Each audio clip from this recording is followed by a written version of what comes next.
Quando tinha 19 anos, eu tive um filho e era mãe solteira. E como o meu pai veio para cá, eu vim também com meu filho pequenininho. E eu não pude terminar meus estudos, que eu queria ser engenheira civil, né? Estudar engenharia civil. Sim. E então, não consegui concluir por causa de ter o filho. E acabei por vir para aqui e eu adorei imenso estar aqui. E foi fácil começar em Portugal? Ou teve alguns desafios? Na altura, há 20 anos atrás, era um pouquinho mais fácil. Quando eu cheguei, a legalização estava fechada, mas eu consegui me legalizar. Eu trabalhei numa loja de roupa, fiz imensas coisas. Mas a que me legalizou foi uma loja de roupa, que eu trabalhei lá há 4 anos. E eles me deram legalização, né? Então, consegui rapidamente me inteirar no país. Quando eu cheguei, tinha um pouquinho ainda daquela brasileira e tal, mas depois começaram a perceber que a gente não era nada daquilo que algumas pessoas falavam antigamente e acabou por perceber que não valia a pena julgar nem nada disso e me receberam muito bem, principalmente no meu trabalho. Eles sempre me apoiaram bastante, por eu ser de São Paulo, né? Eu também sou assim diferente, falo diferente, mas foi muito bom. Então, tive 4 anos nessa loja e depois o que é que aconteceu? Eita, depois... Entretanto, uma vida. Ó, eu fiquei 4 anos nessa loja, depois saí da loja, passado uns anitos fui trabalhar na limpeza, porque hoje eu sou empreendedora, mas eu já trabalhei na limpeza. Então eu saí da loja, não conseguia emprego e fui para as limpezas. E então fiquei 8 anos na limpeza. Também é duro. É muito, eu É trabalhava duro. Com o corpo todo ali, todo o dia. Sim, sim. Eu trabalhava das 5 da manhã até às 6 da tarde, 7 horas. Porque eu limpava um centro comercial, depois eu limpava um café, depois eu ia para as casas e depois voltava para casa. Fim de semana eu trabalhava num café que eu era cozinheira de petisco, sei fazer muito bem caracol. Meu Deus, mas você... Ou seja, fartou-se passar por imensos sítios e por imensas coisas. Também apanha uma E experiência. com uma criança pequenina, não é? Meu filho tinha 3 anos na altura. Sim. E até então, nos primeiros anos, eu morei com os meus pais. Sempre tem ali uma ajuda, um suporte diferente. A minha irmã do meio também cuidava de criança, acabou por ficar com meu filho, foi mais fácil. Mas depois minha irmã casou, aquela coisa toda, e meu filho foi para a escola. Mas mesmo assim eu consegui. Por isso que eu tinha que trabalhar muito, porque eu tinha que cuidar do meu filho. É Trabalhei complicado. bastante. Isto de vida de mãe solteira é um desafio, mas conseguiu. Complicado. É isso. Então, e depois dos petiscos, das limpezas, o que é que aconteceu? Também fui promotora de um banco, promotora externa, que abre contas, angaria clientes, né? Trabalhei nisso também. Depois eu sou cristã, então também cantava na igreja, essas coisas todas, fazia bastante trabalho tipo comunitário, né? Essas coisas assim, mas de trabalho assim remunerado era mesmo as limpezas. Depois não sei o que aconteceu, todos os meus patrões me despediram. Tudo? Todos. Eu tinha uns 10. Todo mundo me despediu. Falei, meu Deus, o que será isso? Aí eu conheci uma amiga, foi aí que nasceu a Glamour Arieiro. Conheci uma amiga que ela tinha uma loja e ela começou a me ensinar estética. Eu aprendi com ela e ela me chamou para trabalhar na loja de cosmético até. E comecei a apanhar gosto, né? E ela me ensinou algumas coisas. Depois eu fui fazer curso e acabei ficando com a loja dela e hoje é a Glamour Arieiro. Já tinha alguma paixão por esta área? Já sabia alguma coisa? Nada. Eu vou ser bem sincera, gente. No meu curso de unha de gel, eu quase chorei. Porque era muita coisa para você aprender. Tipo, eu não percebia nada daquilo, né? Mas era muito cansativo para mim. 4 horas numa unha só. Tipo, numa mão. Ai, eu ficava louca. Mas graças a Deus eu superei. A minha primeira sobrancelha que eu fiz na vida, eu fiquei 40 minutos. Acho que essa cliente nunca mais voltou lá na loja. Coitada, sim. Mas eu consegui. Primeiro eu queria chorar, sabe? Porque eu sou muito persistente nas coisas. Eu não sou de desistir fácil. Então eu conto essa história porque quando eu estava fazendo a sobrancelha dela, que eu demorei tanto tempo e nunca mais acabava, Eu comecei a ficar desesperada dentro de mim. Falei, meu Deus, eu nunca mais vou acabar isso. E agora eu vou dar o dinheiro para ela e falar, moça, vai embora. Só que acabei por não fazer. Respirei fundo e falei, eu vou conseguir. Terminei, graças a Deus. Ficou boa, só demorou 40 minutos. E como é que trouxe mais clientes? Como é que os angariou? Se eu contar, vocês vão rir. Ó, o que eu fazia? Eu comecei a mexer com a internet. A internet é muito boa para isso, né? Então, comecei a fazer Facebook, não tinha Instagram ainda, só Facebook. Fiz da loja e comecei a fazer algumas promoções. Fiz também de graça para algumas pessoas, para a pessoa conhecer meu trabalho, né? Então, eu fazia num papel A4, imprimia lá algumas promoções e entregava na estação do comboio de Romarieiro, porque a loja era lá. Sim, sim. Então, eu começava, a pessoa passava na rua, eu imprimia aquele monte, eu mesma cortava. Tudo papel, assim, de A4, fininho, não era nem profissional. Mas entregava, as pessoas depois marcavam. Foi assim que eu consegui minha carteira de Tem que cliente. fazer à vida? Sim, Sim, sim. tem que ser. Então vamos ver um pequeno vídeo que aqui a nossa convidada trouxe e já voltamos. Até já.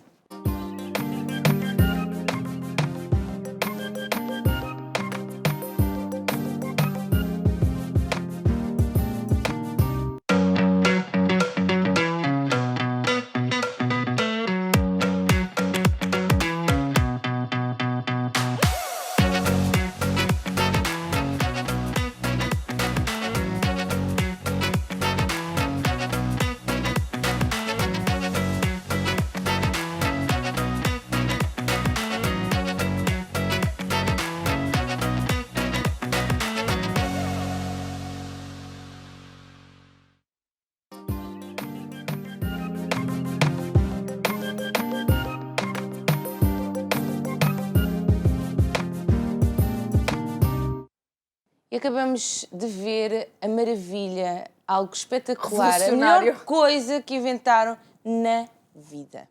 Há outras coisas também, mas pronto, essa também é muito boa. Não, esta é muito boa. Esta é muito boa. É fantástica.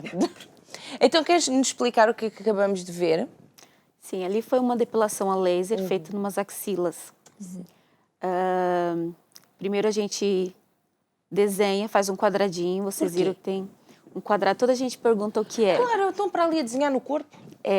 Todos os meus clientes vão para lá e saem todos desenhados. Pronto, é fantástico, só tomar banho. Sim.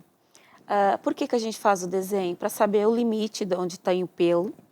E depois, quando tem que colocar o gel, não é? Porque eu trabalho com laser diodo, então tem que pôr um gel para não queimar a pele. A gente, aquele medidor de melanina, que é aquele aparelhinho que vocês viram, Sim. aquilo é o medidor de melanina.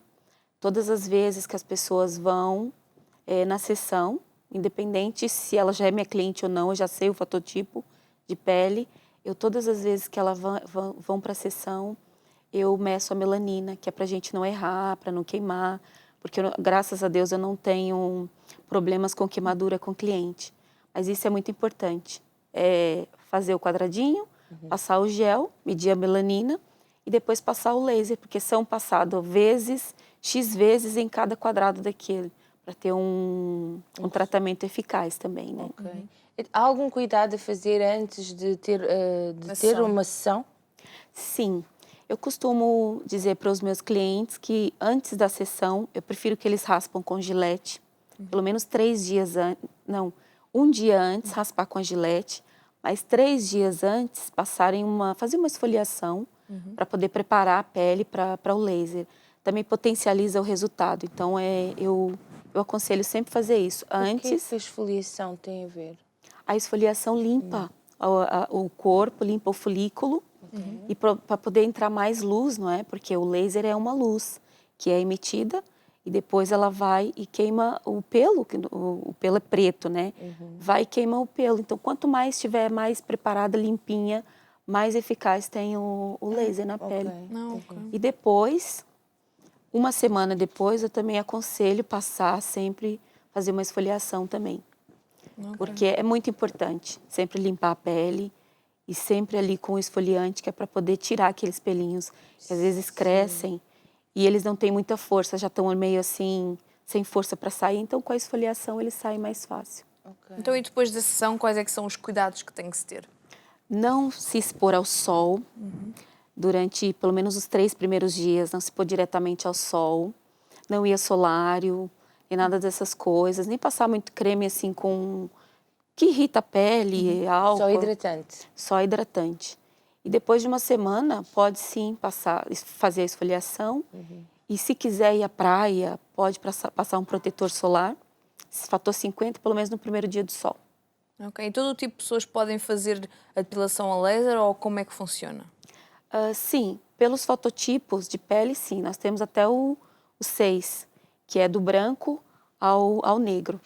Então, é por isso que a gente mede a melanina, porque o aparelho que a gente trabalha é muito eficaz, ele é de última geração. Então, é alugado de uma empresa. Então, o aparelho é de última geração, então a gente coloca lá o fototipo da pele da pessoa. Mesmo se eu quiser exceder a potência, dependendo daquele tipo de pele, a máquina não deixa. Então, é muito seguro. O que não pode fazer é em grávidas e pessoas com doenças tipo vitiligo e com psoríase. Quando tiver na zona, se tiver algum problema na zona, não se pode fazer laser por fato de queimar ou assim. Mas fora isso, o laser não tem nada assim de especial além de queimar o pelo. E as pessoas procuram mais para fazer em zonas específicas, o corpo todo, o que é que procuram mais? Mais o corpo todo. Tem muitas mulheres que fazem rosto também, porque a gente, depois de uma certa idade, vamos tendo mais, não sei, alteração das hormonas e vai crescendo pelo no rosto. Então, muitas mulheres procuram por causa disso. E depois, meninas mais novas, ou rapazes, também, como fazem desporto, preferem também fazer as pernas. Sim. Porque é muito importante, né? A pessoa tá com o fato do desporto que ela faz, não é? E tá ali, o pelo a incomodar é chato. Então, se ela tiver com a depilação a laser feita, vou dizer assim, não tem aquele problema da foliculite.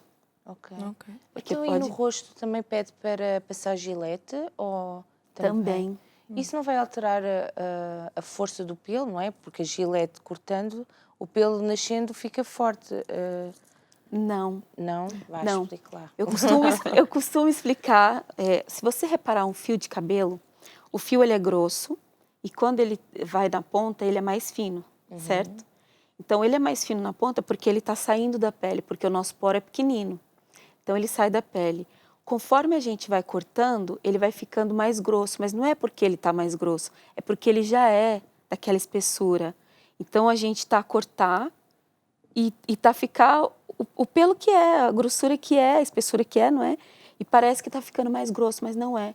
É porque a ponta é fininha e se a gente for cortando, vai ficando na espessura que ele é mesmo, grossinho no caso.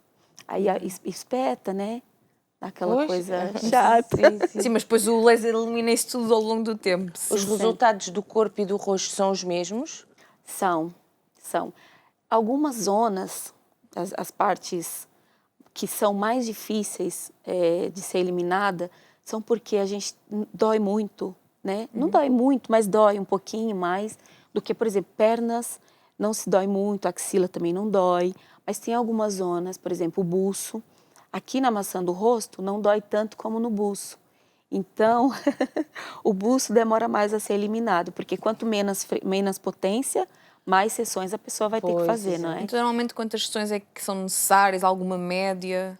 A gente aconselha de 7 a 8 sessões seguidas e depois manutenção de 3 em 3 meses, 4 em 4 meses, durante um tempo ainda para poder ficar sem o pelo. Porque o pelo depois dessas bastante sessões, de 7 ou 8, ele começa a crescer menos, então demora 2 meses para crescer.